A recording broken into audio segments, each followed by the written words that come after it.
I never drove a stick shift before. I went up to the bank and back in second gear, I think. I never could find high. Oh, boy. That thing was really fast, though, according compared to the Model A. You were saying about what we were doing when Lord was a baby. When he was, let's see, Albert was 4 months old.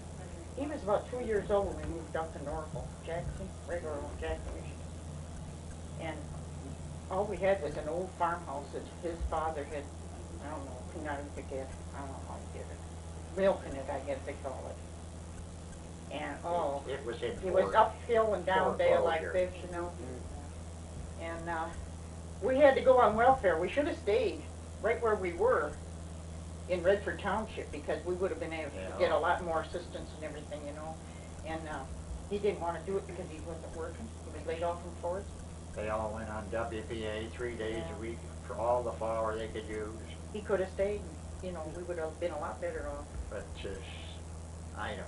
But anyway, Lord got lost one day. Couldn't find him anywhere. And about a block away, this great big hill went up, you know. Here he is, right up at the top of the little bitty legs. If he'd have lost his bounce and rolled down that hill, he'd have really went. Oh my gosh. What was your first job at Ford? Oh, I told him that I wanted to maintain this, but he put me on a drill press production. And then when I stayed there 6 years, I believe, on the spring job, worked at different jobs. But then they called for people to put the press steel building back together again. 33, 34, they were going to start making their own bodies. So I went over to the employment office and put in for it. Machine repair. It must have been 34 because we were on the farm at 33. No. Yes, We were out there in 30. 33? I think we came back in 32 or 33.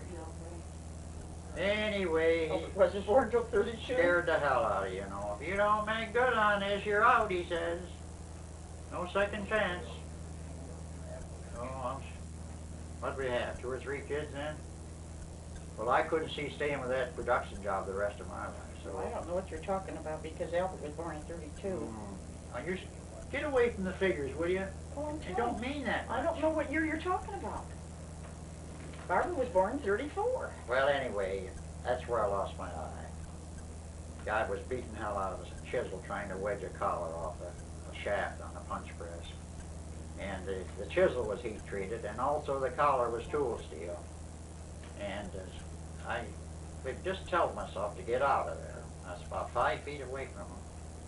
And this piece hit me in the eye, about the size of a needle, about a 1/4 inch long. No glasses, huh?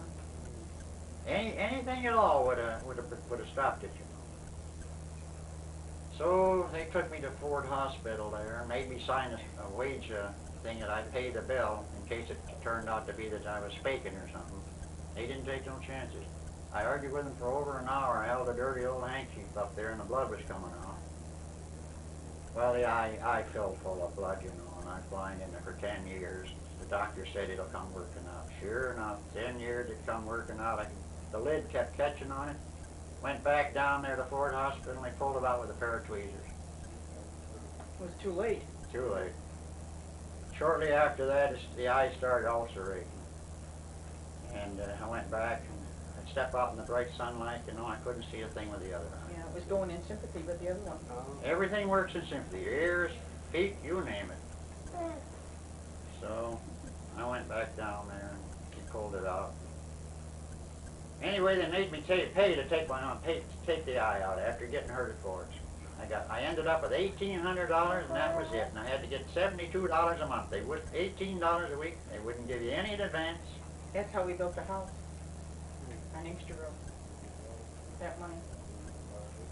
Yeah. Tell me about the apple orchard. How did that come about? Who decided to have that? On Inkster Road? Yeah.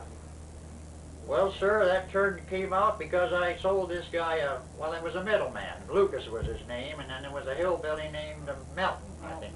Yeah. He wanted the car. I'd reworked an old 33 or 34 Ford, laid under that sucker, and I filed the rods down. They were hammering pretty good. You weren't supposed to file, but I did anyway. And that's what happened to my side here. I was pulling on there trying to tighten them up and the damn wrench slipped. Something tipped over in here. You know, every time they can't find it. Anyway, this Lucas was figuring out an angle how he could make some money out of it, so he was selling fruit trees at the time. So I got paid off in fruit trees.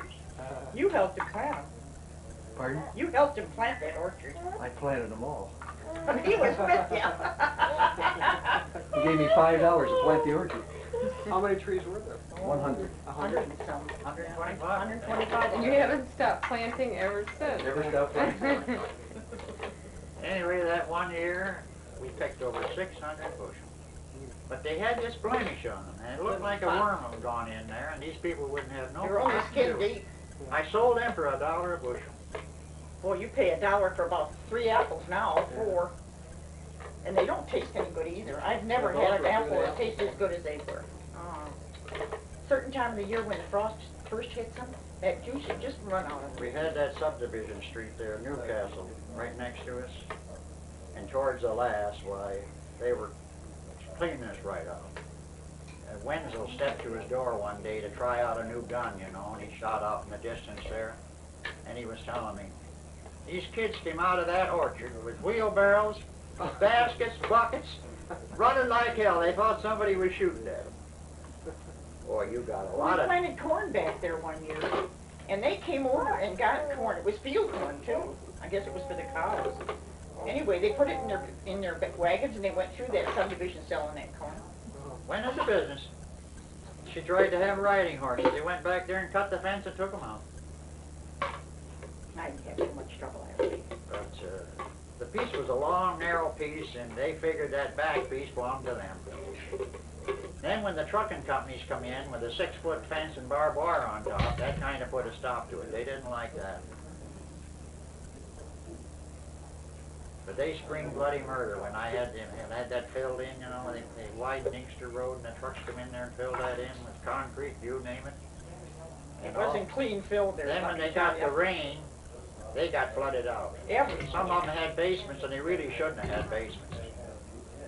Oh, did they scream bloody In some murder. places that fill must have been, what, how deep? Oh, 6, 8 feet. Oh, it was more than that. Back at the second ditch there, it was more real than that. low. Must have been 20. I remember Ginger, Duke, and Butterball. Yeah. Were those the only 3 horses you Yeah, had? we had Ginger and Butterball was a pony, Yeah. and we had another horse. What we Duke. call her? Ginger was Anyway, thoroughbred. one That was horse, mine. the females were jealous of each Coco. other. We had Coco, a brown one, She bit that Ginger one day and she jumped that fence. from a